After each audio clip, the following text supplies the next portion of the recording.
Hey, everybody, this is Gene Lewis from Bullets and Octane, and you are watching Rolling Into Metal.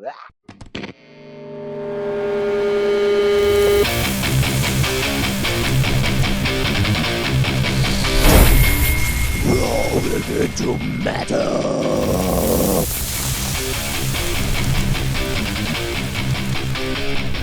Hello everyone, I'm Joshua Reeves, Ja, wij wisten wel weer. and you're watching Rolling Rolling into into Metal. Metal. Kijk, here we are again. So today, Josh, we're gonna get back. Yeah, what band have we got? We got Bullets and Octane. So these guys are American. So it's me, that's not you. John's excited to have Americans on. They're heavy rock, which Yeah, is something I like. Yeah, it's not too heavy, which is great for me. yeah, we've got Gene. Yeah, and do you want to introduce yourself and what you play in the band? Sure. Yeah. Hey, everybody, this is Gene Lewis from Bullets and Octane. I am one of the original member, the lead singer. I do it all, and I'm tired. They said that you're hired out in that beautiful sun in the background as well, which is making Yeah. us. You really are into me. Yeah. Right now, I am in Southern California, good old Los Angeles, California. Yeah. Yeah, that's beautiful, man. Oh, yeah. So what if you could just tell us a bit about your band and how did you form um and where are you now basically? Sure. Yeah.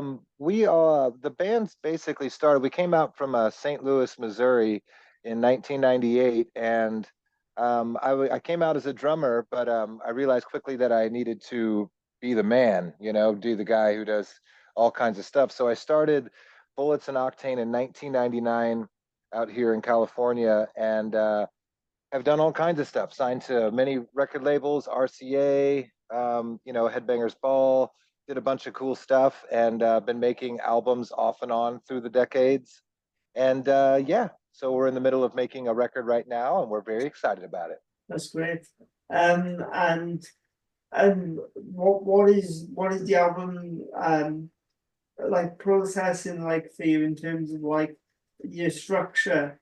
Is it pretty clean? Yeah, like I said, making many albums in the past, and some were very rushed. And once you get kind of plugged into the machine, it's turn and burn, right? So you have to make albums and tour, albums and tour, albums and tour nonstop, and that machine could be very, it's a daunting task. So at this point, we're really just taking our time and taking it song by song, releasing single by single, making a video like per song. Like if we feel like we got something strong, we don't really want to abandon it. Let's just stick with that song. Let's get it finished. Let's do a video for it and jump into the next song right away. And we're being a little more picky, choosy about things, taking our time. I think when you're younger, you just kind of feel like you have to get stuff going right now, or you're going to miss out on your opportunities. And life goes on, right? So it's just one of those things with everything being so accessible with social media and it being more of a singles world, more primarily than an album type of world like it used to be in the 90s and beyond. It just kind of seems like let's just take our time and make music that we are excited about, and when the time is right to come out with a full length album, then that's when it comes out, and people are just gonna have to be patient. Yeah, you're right there in terms of like social media and spot and you got like Spotify and Diesel, I think it's called Yeah, Diesel. it's like, Yeah, and SoundCloud and YouTube. I think that some people just prefer the one songs now, like the main singles. No one really listens to albums, which is such a shame. Like they listen to albums, but you gotta have you pick your favorite songs from that album and put in a playlist because that's what seems to happen in society right now, which is quite a shame really. But then that is the way that the world works now. yeah, people want things instantly, where back in the day, you just to really invest in albums or being, but all the songs. So, do you have a favorite song of the entire discography? I mean, what would you choose? Yeah, it's funny that you say that. I really don't spend much time listening to Bullets and Octane music. I'm Yes. always trying to create stuff, but once in a while I'll stumble upon something that we had released, prior, and it always changes, man. I mean, that's kind of the crux, and it's also kind of the beauty of music is that depending on your mood and everything kind of changes, right? So, I'll put on stuff that I might have not been so excited about that we released in the past. And now I'll listen to it and go, wow, that's pretty cool. That's now my favorite song. So that's always kind of changing. And so is the style of the band, really. If you look at our Spotify, if you will, like you talked about Spotify, you'll see a song like Pirates that's very kind of bouncy and poppy and happy, and and then we'll have another song that's very popular on Spotify called I Ain't Your Savior, and that's just a really pissed off heavy metal type of song. So people's idea of what the band's overall sound is, it just depends on what country, really. Some people think of the band as one type of music and another people think of it as another kind of music, and all of that spinning around me in particular all the time, it really makes things kind of confusing. So you really have to unplug and just do what feels right, speaking for myself, for me, and just feel like this is where I'm at. This is a good representation of what I'm doing and what Bullets and Octane as a whole is doing. And, you just kind of cross your fingers that people are going to like it. But if they don't, that's art. That's subjective. That's the way it goes. And I don't know. There's just not much more time in my life where I want to spend chasing success, chasing what's the big sound today, what's going on, because it's a little bit quicker than it used to be. Like in the 90s, like I keep saying, and beyond, it's like you could have grunge, or even in the early 2000s with pop, screamo, emo, pop punk stuff. You could, as a band, as an example here, you could do it and chase success, and you might be able to get on the tails of that and find your way through the door. But I feel like nowadays everything is changing so quickly that if you try to kind of chase what's popular at the moment, you're going to be left behind. And that's not really the way you should be doing things. And you might get success, but how far does that go until you run out of that? Like, was it really truly what you were doing that you loved, or were you just doing it for the opportunity of success? Does that make sense? Yeah, absolutely. So, like, I alluded to it a lot, and give to it with like event sample and Deftones. So, who would you say has most influenced your sound and your style? Yeah, it's a good question. And my answers are very long-winded, so I Yes, yes, apologize. like 7 Yeah, so growing up and everything, my dad's a big band jazz drummer, so I was surrounded with a lot of jazz and things like that. And my neighbors listened to classic rock, the Who and Pink Floyd and all that stuff. And then my older brother, he listened to what they call cock rock, right? So it's like all the Motley Crues and Skid Rows, Guns N' Roses, hair bands. And then all my friends listened to grunge and punk. So I was bombarded with all this different stuff. And to tell you the truth, and I'm not afraid to say it, I like listening to, even pop radio, top 40 music. And I just love good hooks, man. I would never fancy myself as truly a metal guy or anything like that. So it's like, for example, touring, like you mentioned with Deftones and stuff like that, we did the Family Values Corn tour in '06, and a lot of heavy metal, super heavy metal. And I would watch every day on the side of the stage most of the bands, and metal is just rah, rah, rah, rah, and there's great. There's a place for that. But I'm a sucker for melody. So if I hear something like the Beach Boys, like "Wouldn't it be nice if we could get a," whatever, right? I hear that and I'm like, oh, I love a good melody. So I really have a hard time with these questions of, what do we sound like, or Yeah, what influences me, because it's coming from everywhere, and it'll be out of nowhere. I'll hear a band that I might not necessarily like, but I'll hear a melody that they'll sing or the guitar's doing, and I'm like, whoa, that's beautiful. What is that? So it could be anything from Brian Setzer Orchestra to Aerosmith to, Gwar. you know, um, yeah, it's, draw. it's all a part of me, man. It's all influential. I just love music. That's how I'll answer that. Yeah, absolutely. I'm so passionate about this. Yeah.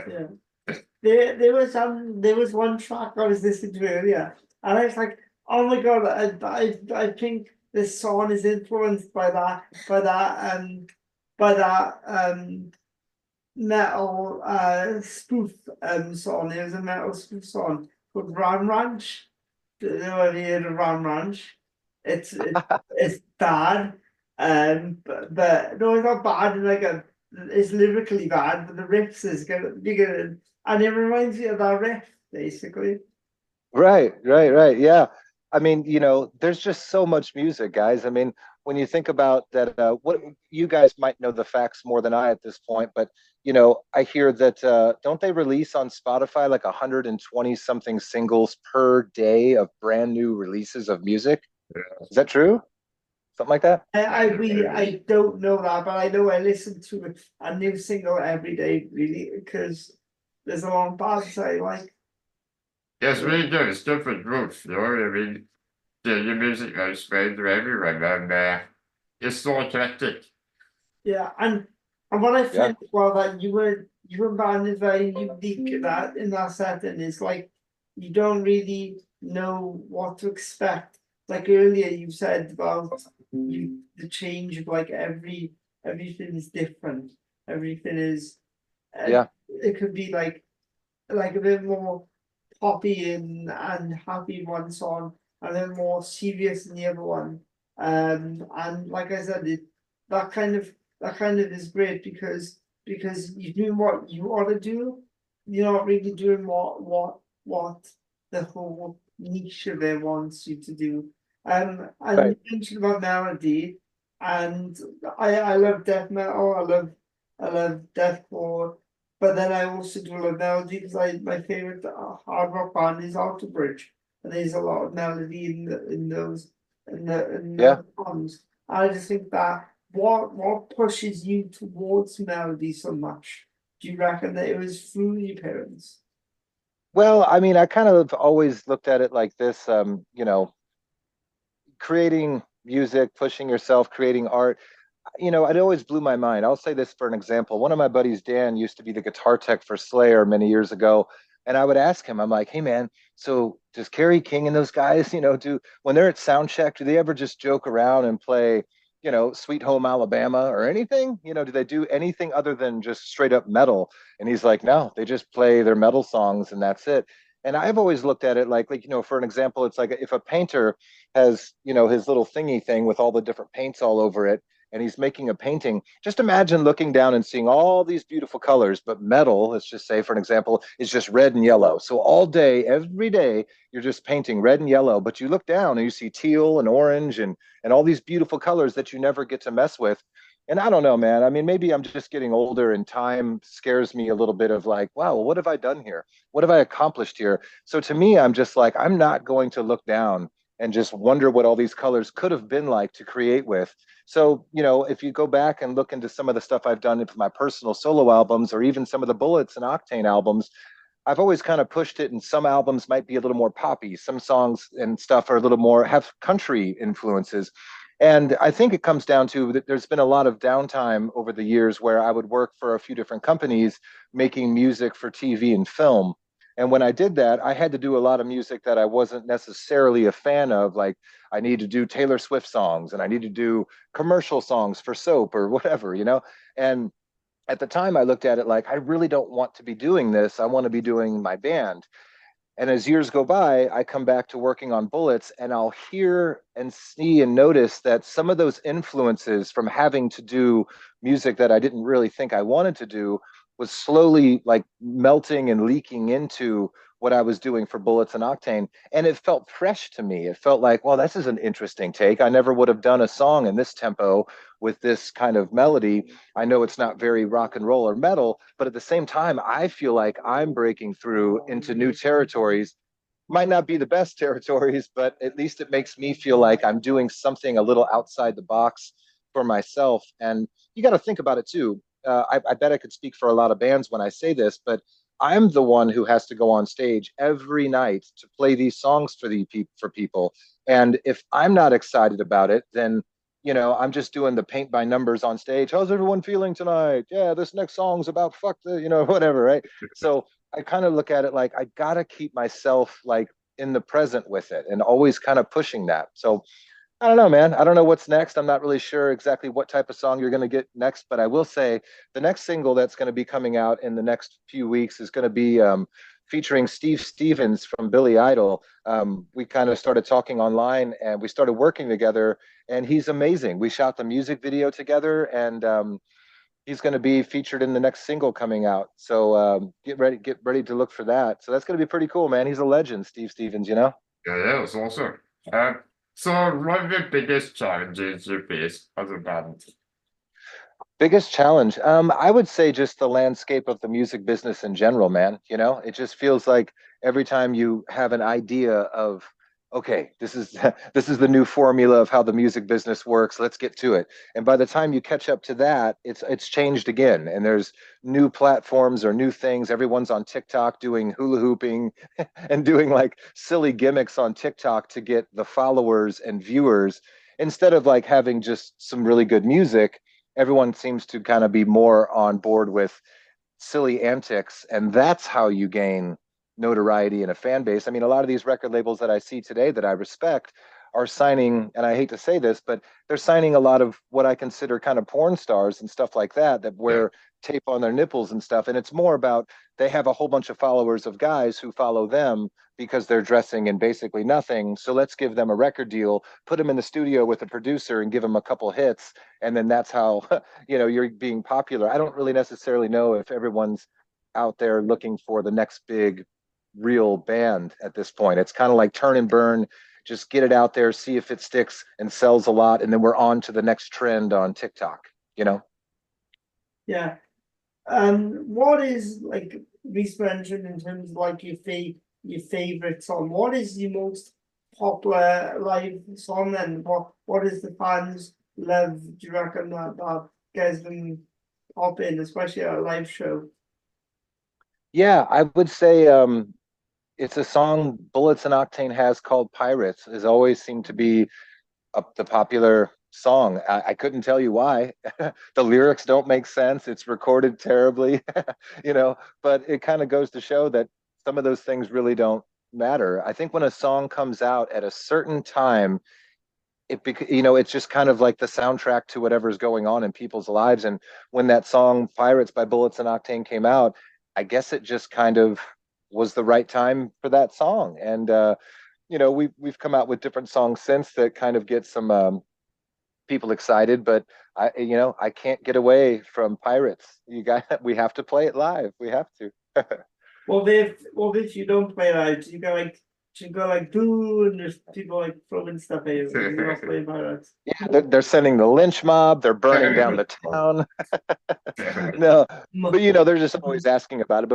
Right when we get to the venue, they're like, "Are you going to play Pirates tonight? Hey, Gene, are you going to play Pirates tonight?" It's like, "Yes, we'll fucking play Pirates." No, that's pretty cool. Like what? Like you mentioned about the lyrics doesn't make any sense. But what is it about them pirates? Is it just something that you just come up with, or is it just based off pirates on movies or books or what?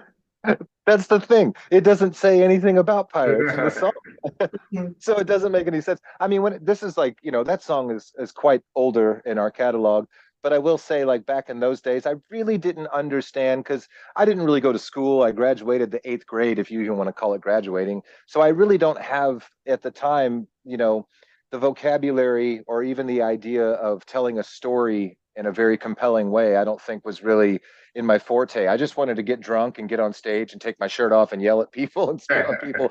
So I was just writing songs like whatever sounded good, in the vowels within the spacing of the melody. I just kind of went with, and there's something to be said about that. There's plenty of old school punk rock that doesn't really necessarily make sense, but you can't imagine that song being any other way. Like it's perfect the way it is. I mean, it's also being raised in the '90s too, where I think a lot of grunge and punk rock in the '90s. I mean, the lyrics of some of those Nirvana songs, just to use it as a grand example, it's like some of the stuff Kurt Cobain sang about. I'm like, wait, what? What are You're you right. talking You about? know, it was about it. Right. So, right, every band wants to be remembered.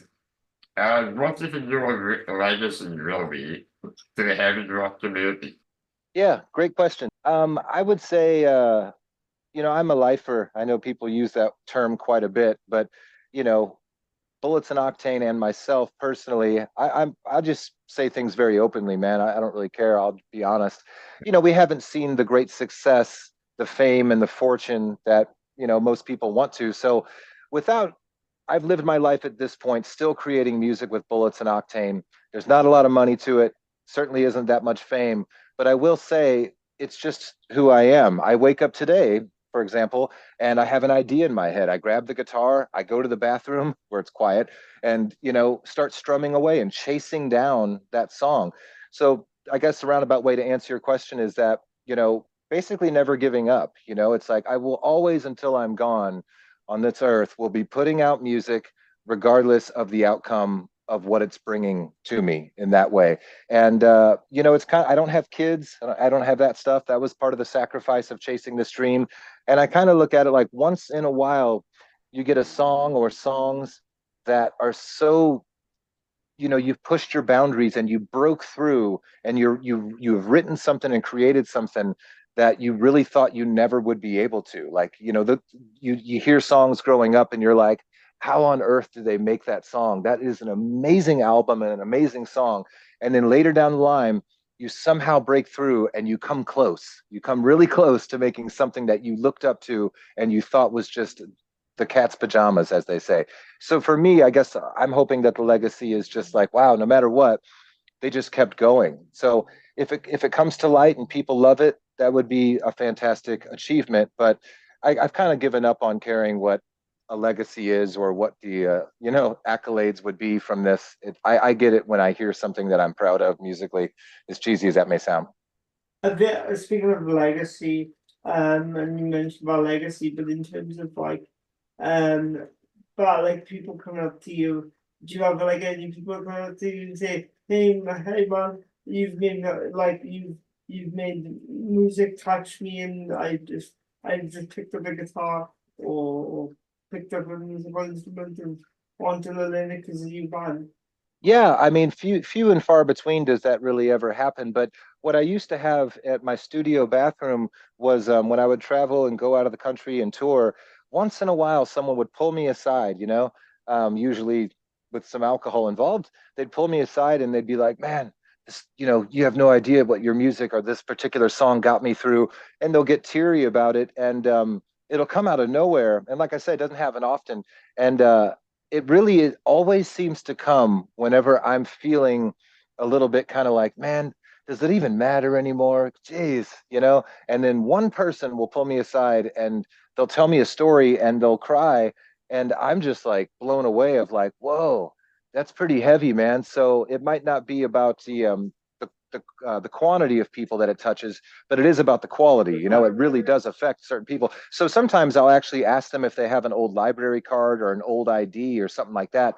And in that studio bathroom, I would take it and I would tack it up on the board, and I would be able to go in there into the studio and see a few different things of photos or things that people have given me from people that were touched by the music that was created by me or my other band. And that would kind of remind me that even though no, I'm not a household name by any means. Nobody might know who Bullets and Octane is or Gene Lewis, but there is some people out there where a certain song at a certain time got them through a rough spot, and that's pretty cool, man. Yeah, definitely. So usually I ask this question, but we have to change it slightly for you. So what does heavy rock mean to you? Yeah, what does heavy rock mean to me?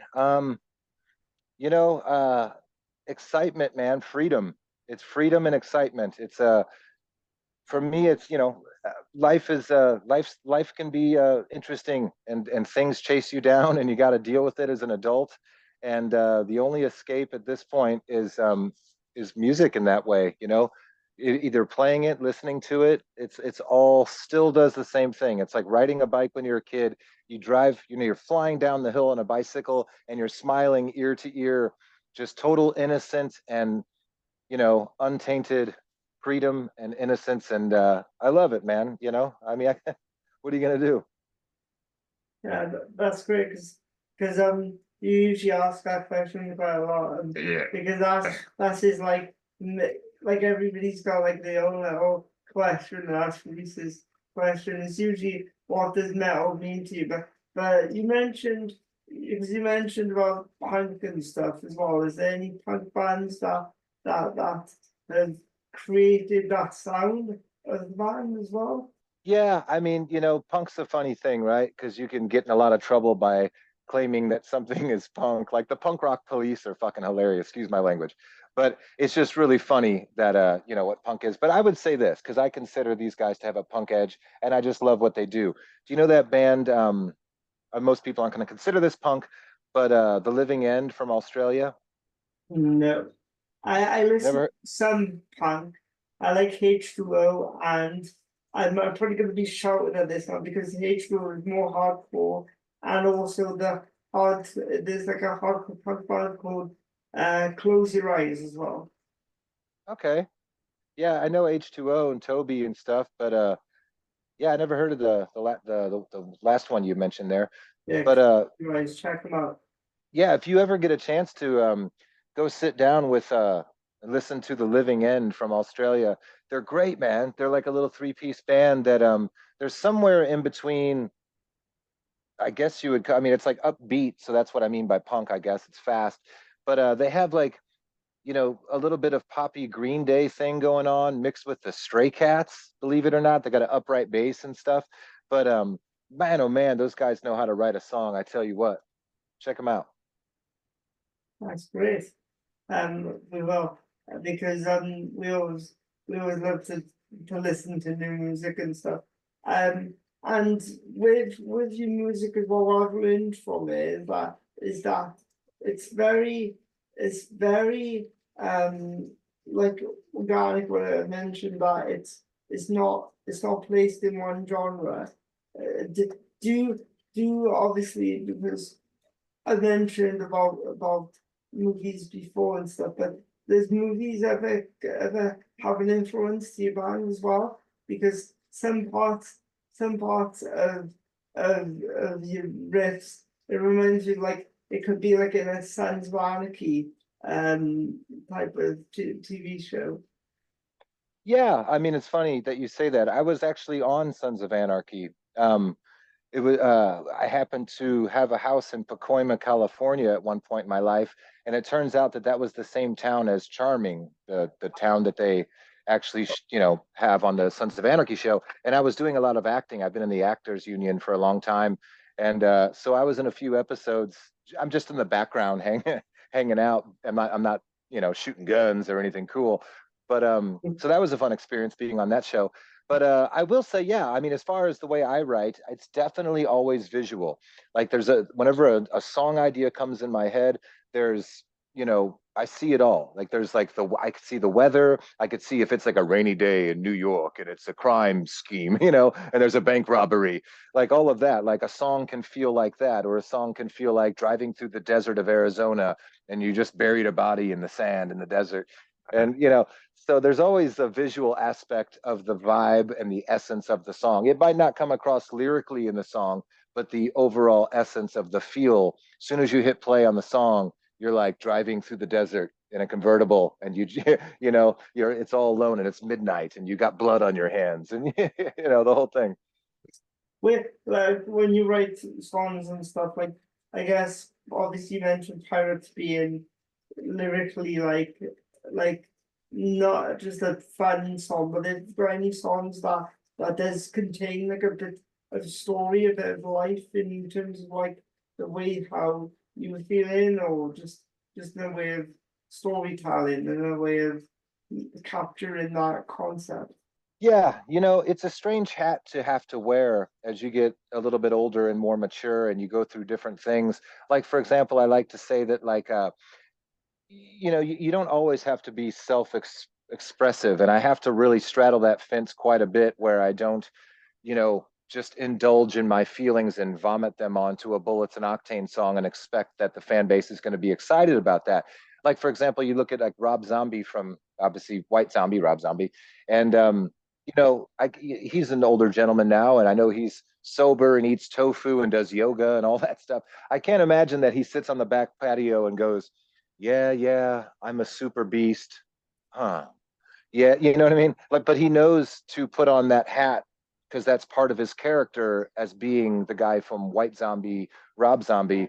So it's like you have, for me anyway, personally, it's like I have to like kind of rope it in when I want to express my feelings, but it also might not necessarily make sense for the product, if you want to call it that. That's called Bullets and Octane. So, like for example, we just released a song a couple months ago, called Space Lord Symphony. It's one of my favorite newer songs. If you get a chance, go check that out. Bullets and Octane, Space Lord Symphony. Cool music video on YouTube and everything. But it's more of like a journey through space. It paints a picture of like a sci-fi type of thing. And there's some lyrics in there that can relate to everyday life, but at the same time, it's kind of fun to just make a song where you get to disappear into a different dimension and kind of check out of the world as we know it and the stresses that come along with our actual day-to-day life. Here's a song that might kind of take you out of that just for a moment and let me take you on a journey. Let's go into space. Yeah, definitely. I think it's really good to like immerse out of that reality. I think Reese would agree. I think music in general helps us deal with all sorts of things. It helps us deal with our emotions. It helps us through our daily life, really. And bands that get really happy fans in that respect. So how do you feel your music has impacted on your fans and the rock community in general? Yeah, I mean, like I told you that story a little bit ago about people, pulling me aside and stuff. What's really funny is, there's like certain songs that I won't think much about. It's just another song on the album, and once in a while, people will be like, "Man, that one song was so, meant so much to me," and I can't figure out why. Like to me, I'm like the lyrics didn't say anything, too in depth of emotions or anything like that, but I don't know, man. I mean, that's like keep full circling the conversation here to where I think that that's what rattles me a lot the most is it's the fascination of there's no right or wrong. It'd be one thing if I was the creator of the air conditioning, the AC unit in a house. If I came out with a colder, faster and colder version of the air conditioning, it would be undisputed. But since we're making art, it's subjective. So there is no right or wrong answer. Like if you make something that some people may say is total crap, like that song is just the worst. And then the guy next to him might be like, that's my favorite song you've ever created. It's just it dumbfounds me. I can't figure it out or understand it, and it makes me realize how easy it must kind of be. Maybe I shouldn't say this, but to be a band like AC/DC, where everyone is totally okay with and down for them making the same album over and over again. And those are their words as well. They admit to that openly as well. But it's it must be kind of nice, maybe boring sometimes, but that every time you go into the studio, you know exactly the formula, you know exactly the kind of album that your fan base, and it's going to work. You're going to go out on tour and play arenas, and they're going to hear Back in Black Part Two, Back in Black Part Three, and they're going to love it. And people are just going to be like, yeah, you're not giving us anything we don't know. And then there's bands like Metallica that come out with different sounding albums and they try to push the envelope, and a lot of their fans are like, nah, just give us Master of Puppets and Ride the Lightning. We don't want to hear any of the new shit.